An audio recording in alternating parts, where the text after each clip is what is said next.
Hey everyone, today we're doing something a little bit different. It's not a Dietitian Live, not really a Dear Dietitian, but we hit up you guys on Facebook about that recent article, I think Vice, released on nutrition students having eating disorders or disordered eating. I don't think the study, based on what I read, I didn't actually read the study, I just read the article, but there's no real differentiation between what's an eating disorder or what's disordered eating, so that's probably a problem in itself. Because they're two different things to some degree. So anyway, I guess we'll just talk about what we feel. So why are so many nutrition students struggling with eating disorders? I guess my question would be, look, a lot of people are struggling with some form of disordered eating, right? The other would be, why do we, or people in general, decide to go and study a particular field? Because they've got an interest in it. Why would someone have an interest in food?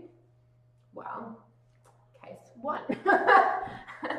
I've had an emotional attachment with food previously. Is it actually a good marketing strategy? Moving away from me again. It could be, potentially. A good marketing strategy to what? To have an eating disorder? Well, to obviously then platform yourself to be knowledgeable or have recovered from and want to then share and make sure that other people don't have the same struggles, blah, blah, blah, blah, blah, blah. I've seen that. Yeah, I've seen that.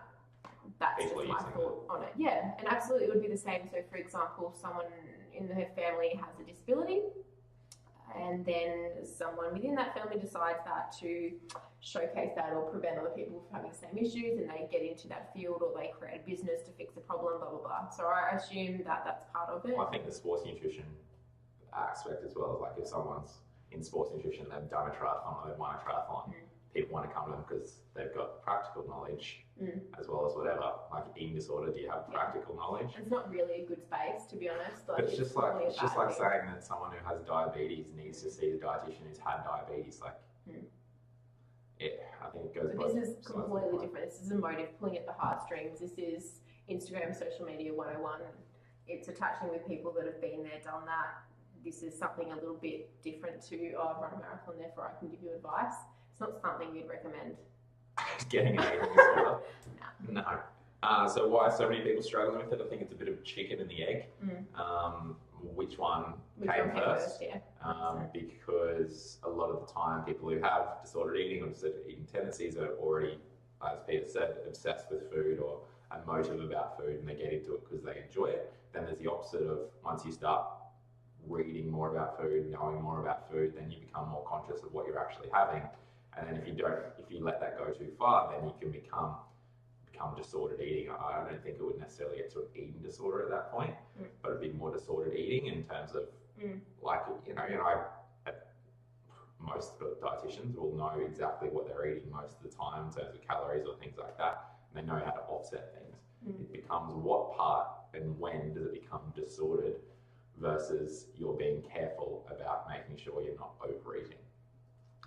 Because a lot of the time as a dietitian, like someone in this article said, you do get a lot of the questions of, oh, why are you eating that? Oh, dietitian can't have that. You can't eat McDonald's. What are you talking about? Like, but we're still real people. And I guess you need to have a skin ready for that because that is going to happen.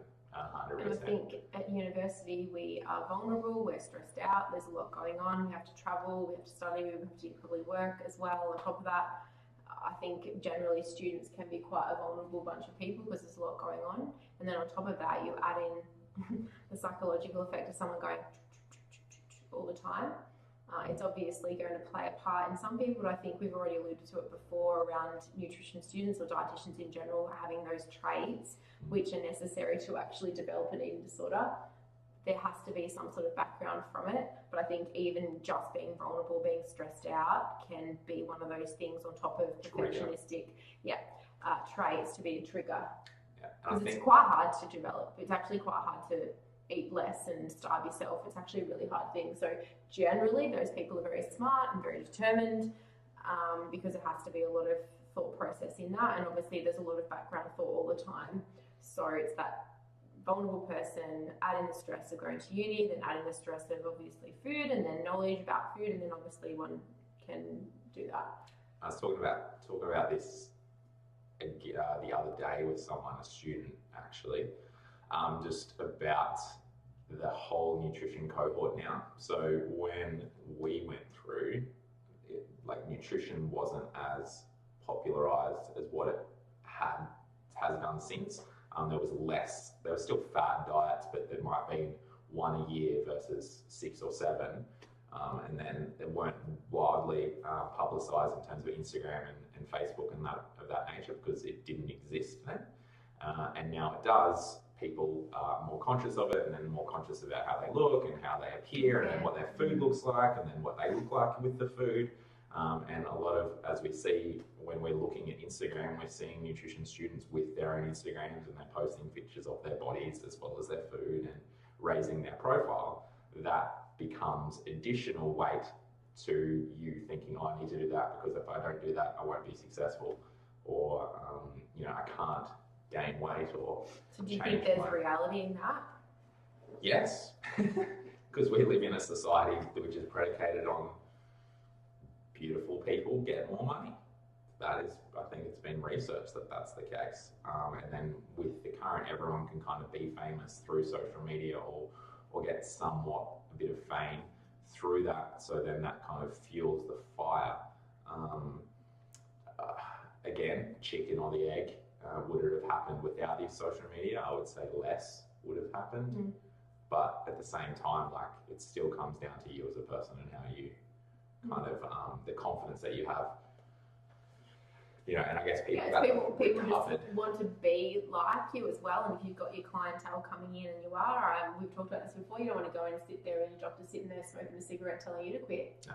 And there's a lot of people that later on down the track, like a lot of the Instagram influencers and stuff will come out when they're actually famous, when they've got, a few million followers, and they go, oh, I had disorder eating during that whole period because I was struggling to do, it's just that whole model genre of I need to be anorexic to be a model. Now it's, slightly different to that, but pretty much the same premise, is that they feel like they have to look a certain way because that's what people will pay for, that's what the companies will want.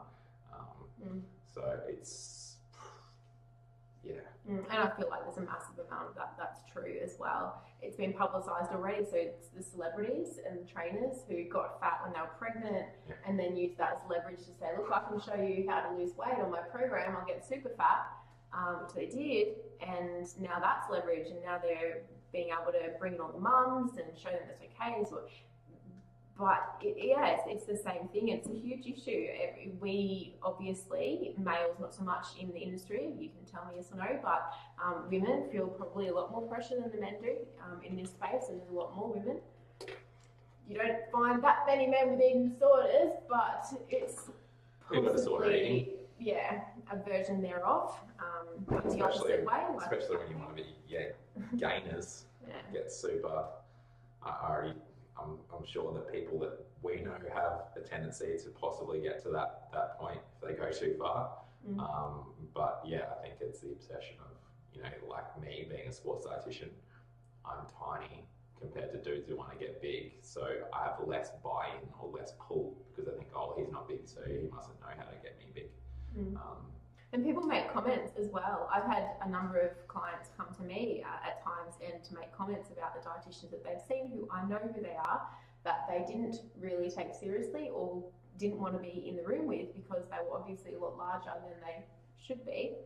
So that in itself, if we're working in private practice, we want to make money, then obviously that's a bit of a pressure. Yeah, and it's going, no matter what profession you're in, the way you look is going to play a part. Whether we like it or not. Have this conversation. We've had it so many times, like it's just... Hey mate, fix your hair, we're in different clothes. Fuck off, I've got tattoos and piercings. So there's always going to be an issue, it's just having a thick skin and not worrying about it too much. If you've got a eating disorder or disordered eating tendencies, like obviously communicate it, talk to someone about it, seek help before it gets too bad. And it's even just having these discussions like we had about other people feeling the exact same pressure, and then you can relieve each other's pressure. But just be careful about who you pick because you don't want them to add additional pressure to you. So and I think I've told Tyson about it before. I think when I was going through uni, I definitely had the same level of weight trajectory. intentional or not.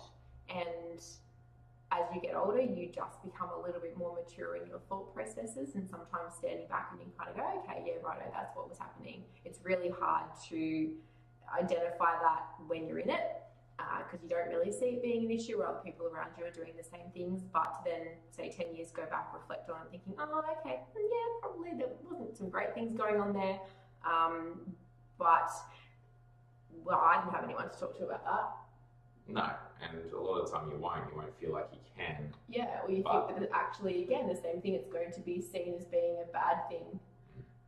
And I was never unwell or anything like that, but there was probably definitely times where there was probably a little bit of overthinking, I guess, when it came to food choices. But the same thing, like we've talked about, it wasn't because of anybody commenting or anything like that. It was just that the awareness and knowing a lot more, and then being able to manipulate your diet or trying out strategies or doing different things just because you wanted to see what happened. Yeah, it has the tendency to obviously then play out in that way versus it was intentional or not. So I think trying to have conversations with people that you feel comfortable talking to, actually talk to some of the people in your cohort. Especially if 77% of people have just like recognized disordered eating as one of their tendencies. Like, yeah, I think 2 out of 3 times you're going to get someone that's had a similar thought process. So there's a little to no risk. And if they're a dietitian or studying to be a dietitian, you would hope they would be empathetic to that, even if they didn't feel the same way. So yeah, 100%. So if anyone feels that they need to open up, have a chat, I'm definitely here. Yeah, you need to up Snapchat, Instagram, Facebook.